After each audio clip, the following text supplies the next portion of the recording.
Shalom Vacha, que le bon Dieu vous protège. Bonne journée.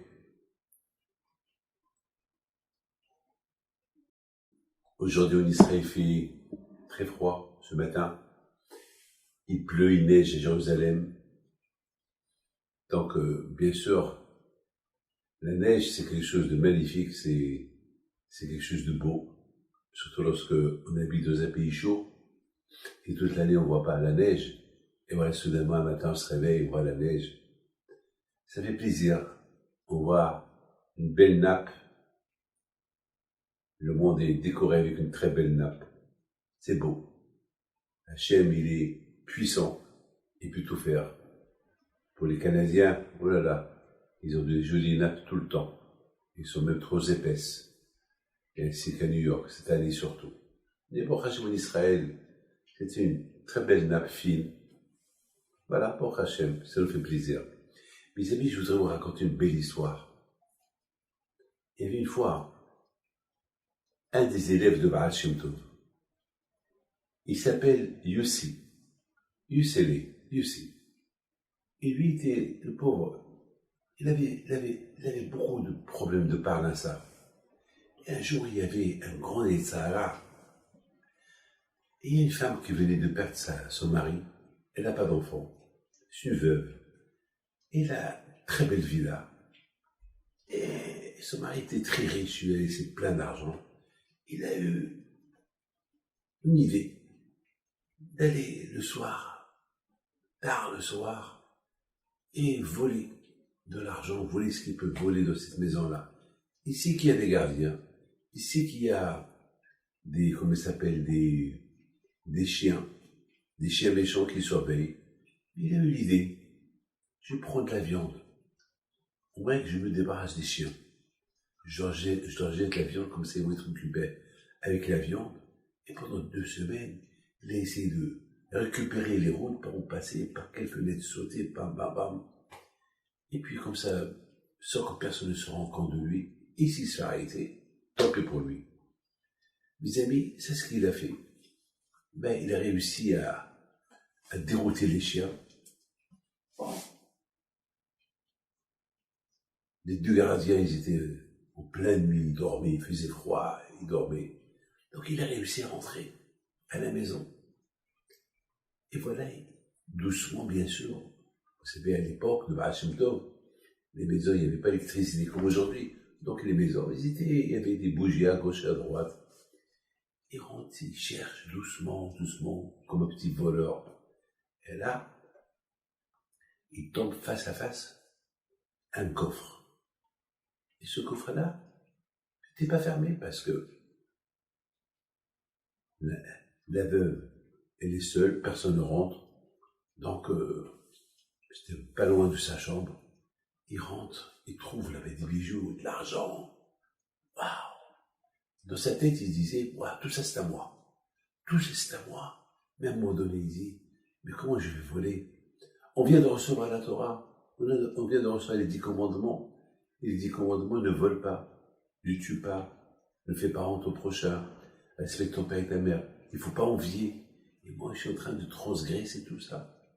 Tuer une femme, lorsqu'elle va se réveiller, qu'elle n'a rien trouvé, et puis elle risque d'avoir une crise cardiaque, voler.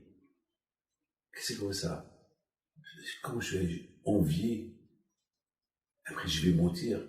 Parce que lorsqu'on me demande d'où tu as cet argent, je ne vais pas dire que je les ai volés. Je vais dire, c'est à moi.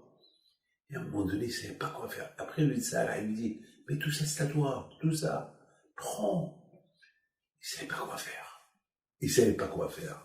Il était dans un état grave. Oui, non, oui, non, oui, non. À la fin, elle a dit non. Non, c'est pas possible. Je ne peux pas voler. Non. Après, je suis rentré. Tout ça, c'est à toi. Tu es le propriétaire de la maison. Prends. Non, je ne peux pas prendre. Il faut que je me naille. Je ne veux pas rester là. Il sort comme il est venu.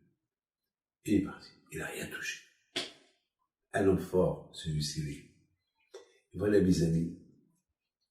2 jours plus tard, il reçoit un message du Baal Shem Tov qui veut le voir. Oh là là, le Baal Shem Tov, c'est un prophète. Il a dû voir ce que j'ai fait. Ça, il va tomber sur moi. Il va me faire honte. il va faire de moi un yo-yo. Oh là, est-ce qu'il va faire de moi? Il n'avait pas, mais le Baal Shem Tov, il l'appelle, il faut qu'il va le voir. Il se prépare, quoi dire. Mais je veux dire que j'ai rien pris. Le contraire, j'ai perdu dans l'affaire. Parce que j'ai acheté 2 kilos de viande, je les ai donnés aux chiens. C'est moi qui ai perdu dans l'affaire. J'ai rien pris en plus. Il se préparait, il rentre chez Baal Shem Tov. Le Baal Shem Tov, je le reçois très bien. Très très bien. Ça va, alors, qu'est-ce que tu deviens? Oh Hachem. Et lui s'attendait que le Baal Shem Tov, il allait tomber sur lui. Et à un moment donné, il lui dit,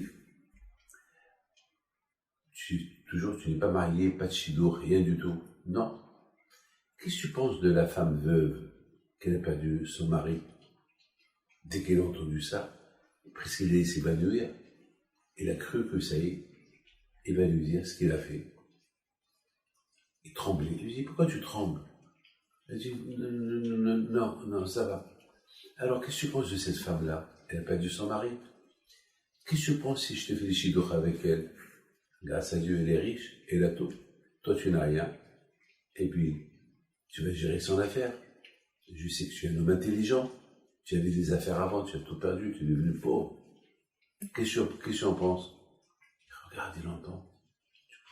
Elle va accepter de se marier avec moi? Ben oui, pourquoi pas. D'ailleurs, j'ai déjà préparé le terrain. J'ai déjà parlé hier, je l'ai convoqué. Et elle accepte, elle a dit oui. Mais elle sait que je suis pauvre, je suis un mendiant, j'ai rien. Ouais, elle sait tout ça, parce que de toute façon, il n'y a personne. Pour elle ici, c'est vrai que c'est comme ça, veuve, et qui va la prendre, avec tout son argent.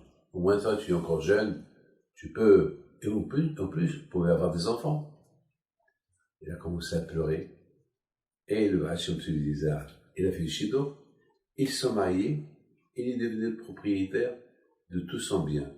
De là, on apprend, ce qui t'appartient, il t'appartient. Personne ne te vole ce qui t'appartient. Cette femme-là, elle a perdu son mari. Le bon Dieu lui a laissé une grande richesse. Yussili, il devait voler. Il aurait volé, il aurait tout perdu. Hachem, il a fait. Il s'est marié avec elle. Il a tout gagné à la fin. Ils ont eu des enfants. Mais ils savaient que le bon Dieu vous protège, il vous donne la santé, bracha, vetzlaha, la panassa, et que Hachem, il l'aide, chasse à réussir dans les élections qui nous attendent. Et n'oubliez pas de faire connaître à vos amis et vos familles qui habitent en Israël de ma part, de ne pas oublier de voter chasse, le Rav Audi Yosef, que le bon Dieu vous protège jamais le Kénération.